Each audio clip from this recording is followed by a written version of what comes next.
of case on this person. So like they'll keep track. Okay, they killed this person, they killed that person, they sold this amount of drugs, they was pushing this many pounds. They'll wait 5 years. Yeah. And they'll get this big, okay, we caught you killing all 5 of those people. We got all the drugs you sold for the last 20. So that way they can railroad you and get you good. Lisa's telling me I should bring up drill rap. Whatever that is. No, drill rap. Let's talk about it. Yeah. It's the devil. What is it? Let's kill people and then make songs about how we killed your homie and then we smoked a L weed in celebration of your dead homie. Yep. Is this is like popular and common? Yeah, it's dying out now, especially with Dirk facing them charges that he facing in Cali right now. What is that? What is that? Lil Durk is a Chicago drill rapper that, you know, was changing his life. I'm gonna say on the surface was changing his life, right? He just got hit with a murder for hire beef. So they got him in Miami, held him in Miami Federal Detention Center, shot him over to California to see charges on this, alleged charges on. I wasn't there. I don't know none of these folks is whatever, but he calls himself the voice of the streets, right? Woo, Tim Pool getting an introduction to drill rap. I did not have this on my bingo card. Tim Pool does a great job. This is on the Tim Pool Culture War show, not Tim Cast, but he does a good job of bringing in a bunch of different diverse stuff. He wants to do more like debate type stuff, but it's hard to get people in person. So he's got, even no matter what, the show is interesting every week. He's got Maj Toure and King Randall there.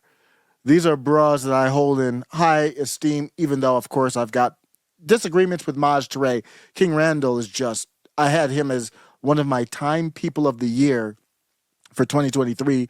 And I don't know if I'm going to do one for 2024, but if I did one, he would be on that again. He does a lot. King Randall does a lot of self-help and, motivation and teaching to young youth, typically urban youth. He does a wonderful job with his school and his program. It's just what a great thing to put your focus on when you think about politics and all this. I'm like, what are you doing? What do I do? I'm just talking. I'm not. King Randall is putting his focus on not Trump or Biden or any of this stuff. It's on helping young men become men. Whether they have fathers or not, it's like a boot camp type of thing. King Randall did one where he's taught them, just to give you an example, get back to Tim Pool, Tim Cast on this. Drill rap is what we're getting to. Drill rap is the opposite of what King Randall does. This is Maj Toure, the young man you're going to see here in a second. The other one is King Randall. Very young guy to be doing this great work. He did one teaching with his boot camp of, from what I could see, about 20 kids, urban kids. I think they're typically all black men, but I don't know if he has a restriction on it or anything like that. And he showed them with a cop helping them, what do you do when you get pulled over by the police? Typically stuff that you as a father, I have 2 young kids, that you would teach your kids. But maybe some of them don't have fathers. Maybe it's good to supplement the fatherhood or the mother with it. Let's get back to these bras. And I have a couple things to say about drill rap, how disgusting it is. Drill rap is, in essence, reality rap was NWA, Dr. Dre, Cube, and them saying, this is what we're dealing with. Like, people the police are beating us up, right? And then when Rodney King happens, everybody's like, oh my God. And then everybody, again, in the hood was like, yeah, it's Tuesday. Like, right. You know what I mean? That happens. Yeah. It just got filmed. So reality rap got marketed and co-opted and turned into so-called gangster rap. Yep. Gangster rap became a glorified commodity to sell people a concept to get them to go do things that strengthens the prison industrial complex. Yep. Right? So now that more people are becoming more disillusioned with gangster rap and you got a person that could control the world musically by making love songs, now that's dying. Now you get drill rap. We're going to kill you. We're going to confess on record in a song about how we smoked your homie. How don't they just get arrested? That's literally what it is. They do it in code. So you have to kind of decipher the code, and then they're not Mensa, let's just say that. So it's not hard to decipher, but that is what it is. Sometimes and sometimes not. Sometimes they just wait to build a case on them. Like, for example, they'll know they're killing people, but they want a big enough case on this person. So, like, they'll keep track. Okay, they killed this person, they killed that person, they sold this amount of drugs, they was pushing this many pounds. They'll wait 5 years. Yeah. And they'll get this big, okay, we caught you killing all 5 of those people. We got all the drugs you sold for the last 20. So that way they can railroad you and get you good. Or Go ahead. Or you are under the assumption that the people that are supposed to arrest and stop the killing Want to? want to or have a vested interest in we devils. We want further death and mayhem. People need to understand this because a lot of conservatives that say back the blue, cops are great. It's like Yeah. small town suburban departments I find to be pretty fantastic. Sheriffs are good. But when you go to New York City and you go to Chicago, you're talking about Democratic Party appointed political officials running these police departments. And so a lot of these regular cops probably don't really know or care, but the Democrats who are appointing these people don't have your best intentions. They have your worst intentions. Great point by Tim Pool. These are corrupt cops you see a lot of times. How do you think this happens? It can't happen without corrupt cops. I'm going to say it again. Democrats are devils. I'm sorry if that sounds offensive. And if you're offended by that, Why if you would- hear this, Just go do some research. and just don't be look at what I'm saying, look at the policies, look at the outcome, and tell me how I can so comfortably say that. Well, let's take a look at, we're talking about drill rap. We'll take a look at the entertainment industry in general, which is crazy to me because there were a lot of songs that I remember when I was a kid from like 80s rap, like you were mentioning. It's like telling people what's going on. Some of them were very political in the sense where, well, I don't completely agree with some of the messages from a lot, like Public Enemy had some good stuff. They're basically saying justice, accountability, fixing these things. And then it turned into doing shots, doing drugs, make money, who cares? It like totally degraded into vapid, just like, I guess, lewd and lascivious behaviors. But it wasn't. But again, that's under the impression that it was just the culture going that way because of the culture. That's what I'm saying.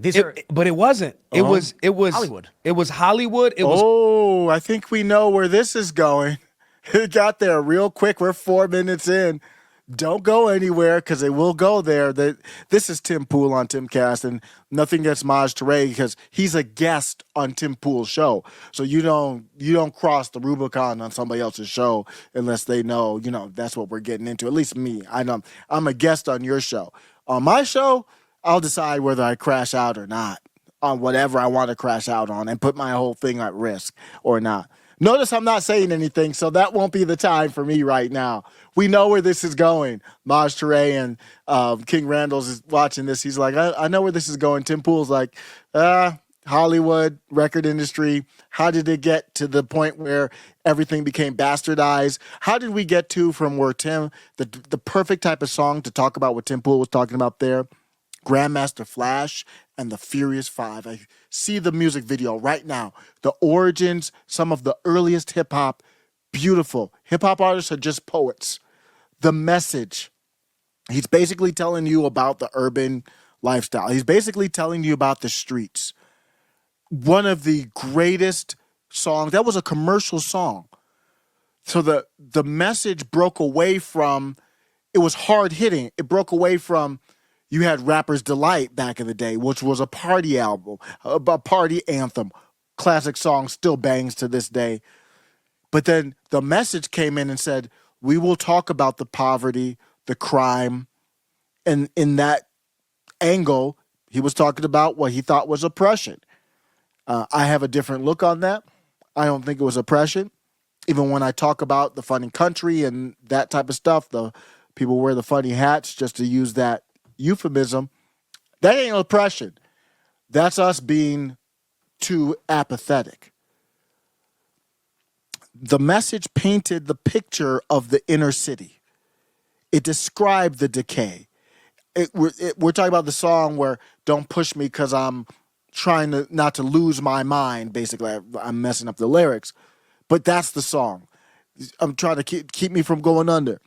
Classic hip hop.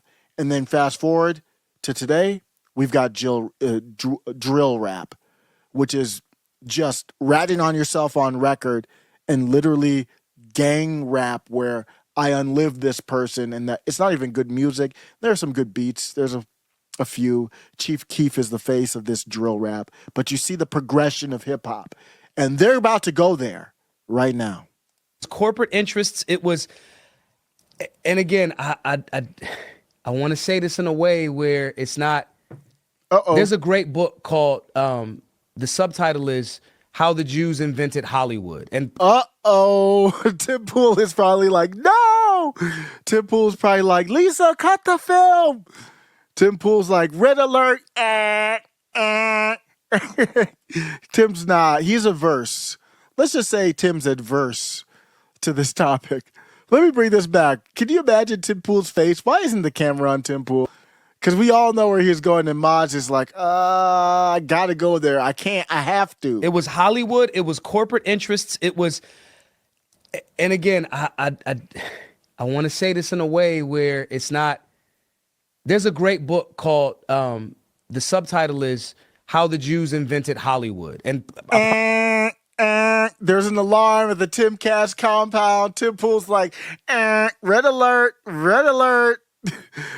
Filming is in danger. Filming is in danger. This is live. I promise y'all, I'm not going to go on this. It's the Jews tirade. Like that's not like. But my thought That was a nervous laugh.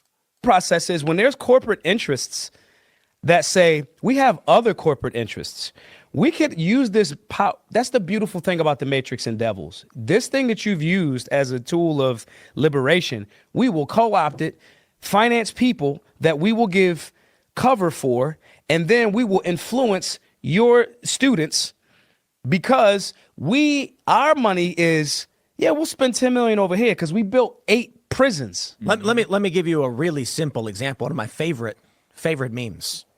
Remember the Dove Real Beauty campaign? This Dove soap launched their Real Beauty campaign where they said we're going to use real women, basically meant fat women. Yeah. And so Dove soap gets these plus size models, and they're like, this is what real women look like. You know what company owns Dove? No. Unilever. Unilever Owns Dove, and Unilever's got another company in their portfolio. And you know what that one is? What? Ben and Jerry's. See? So it's not that like I can literally draw the line saying some executive was like, yeah, but the argument was Unilever's looking at their bottom line and being like, hey, we're seeing sales decline over here at Ben and Jerry's. Why? Why aren't people buying ice cream? And they're like, well, people are concerned about being fat. What? Tell them it's fine to be fat. Yep. They go look at their other company and say, have this company tell everybody it's fine to be fat so they'll buy more of our ice cream. So now we got fat shaming. Shaming was Right. used as a tool back in the day. Right. Back in the day, you were shamed to do the right thing. Yeah. That was, you know what? I gotta give Tim Pool credit for that one, because he took it there. Because we talk about Ben and Jerry's, we're taking it. It was a smooth transition away from let's not get too.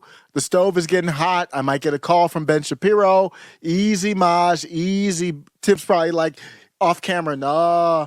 And then he takes it back and plays it off well, going over to the Dove that was out of nowhere to Ben and Jerry's. That kind of fits in the topic where Maj Touré was going.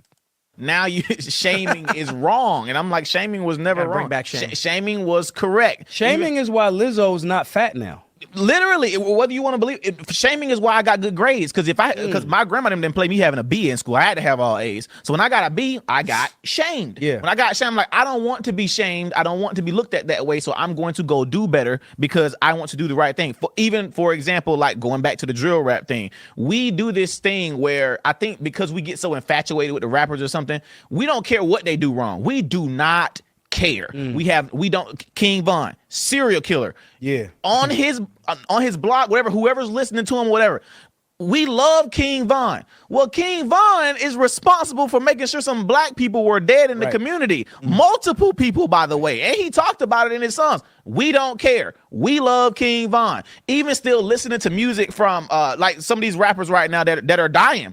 because of the music. They are rapping. So now I go back to reality with it because they actually killing each other. Yeah. They out here pissing on each other graves, and Literally. then somebody else going to shoot him, and the kids are hip to it. They telling me about it, and like we in Bible study or whatever, we just have regular talk afterward. They talking about how this rapper went and got killed the other day because he went and peed on his mama grave, and this is real stuff. Actually happened. It's real life, and the kids are the switches and all that. You ain't seen no advertising for no switches on Instagram. You haven't seen no Facebook. Well, you know who advertising switches? The rappers. I ain't never heard of no switch till I heard it in the song. Yep. Like straight up. Like, and I like guns. Me and Maz do the gun thing. I hadn't really paid attention to no switch stuff till the kids told me about it. So I'm like, what's this switch thing y'all talking about? Real quick, shout out to Great Lizzo. point. She's losing weight. She losing weight. man, She look look at good. that. Now here's the Bravo. question. Here's the question. I've said for a long time, if Lizzo lost, I have a post on X on this way back. I said if Lizzo lost about 500 pounds, she would be hot, and I was dead serious. She's still on her journey, but you tell me. And I actually like Lizzo, and I was doing it as a joke, and that was a shame. Shame is when I want you to do better.